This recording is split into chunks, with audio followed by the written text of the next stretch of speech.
Hello everyone, কেমন আছো সকলে? আশা করি সকলেই তোমরা ভালো আছো। আর আমার সকল বন্ধুদের জানাই সরস্বতী পুজোর অনেক অনেক শুভেচ্ছা।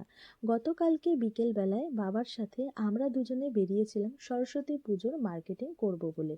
তো প্রত্যেক বছরের মতন এবছরও বাবাকে সাথে নিয়ে আমরা সবার প্রথমে চলে গেছিলাম পুজোর মার্কেটিং যে বাজার থেকে করব, সেটা হলো বিধাননগর বাজার, অর্থাৎ উল্টোডাঙা বাজারে সোজা চলে এলাম। আর এখানে এসে দেখছি কত বড় বড় ঠাকুর পাওয়া যাচ্ছে। শুধু বড় নয়, ছোট বড় মাঝারি নানান ধরনের সুন্দর সুন্দর ঠাকুর কিন্তু এখানে কিনতে পাওয়া যাচ্ছিল।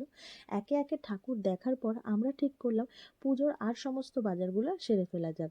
তো সবার প্রথমে দেখো, এই দাদার দোকান থেকে আমরা দশকর্মার যা যা লাগবে সেই সমস্ত জিনিস কিন্তু একে একে গুছিয়ে কিনে নিলাম। আর তারপর এখন আমরা সোজা চলে গেলাম ফলের বাজারে, কারণ ফলটাও ভাবলাম আগেই কিনে নিই, ঠাকুরটা পরেই কিনবো। তো দেখো, ফলের মার্কেটে তো চলেই এসছে, আর এখানে যা যা ফল আমাদের লাগবে সেই সমস্ত ফল একে একে কিনে নিয়ে সোজা এখন চলে গেলাম ফুলের দোকানে।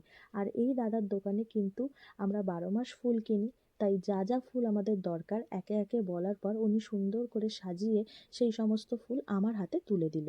আর তারপর সোজা চলে এলাম আমরা বাগুইআটি মার্কেটে, কারণ প্রত্যেক বছর কিন্তু আমরা এখান থেকেই ঠাকুরটা কিনি, তাই এবছরও ঠিক করেছিলাম ঠাকুর আমরা এখান থেকেই কিনবো।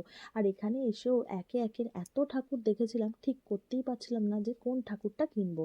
অবশেষে আমাদের দুজনেরই খুব পছন্দ হয়েছিল এই ঠাকুরটা। তো এবছর আমরা ঠিক করলাম যে আমাদের এবছরের মাতৃ প্রতিমা এটাই হবে।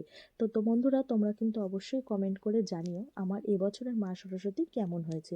একে একে সমস্ত বাজার কমপ্লিট করার পর এবার আমরা রওনা দিলাম বাড়ির উদ্দেশ্যে। তো আমার ভিডিওটা কেমন লাগলো জানিও। টাটা।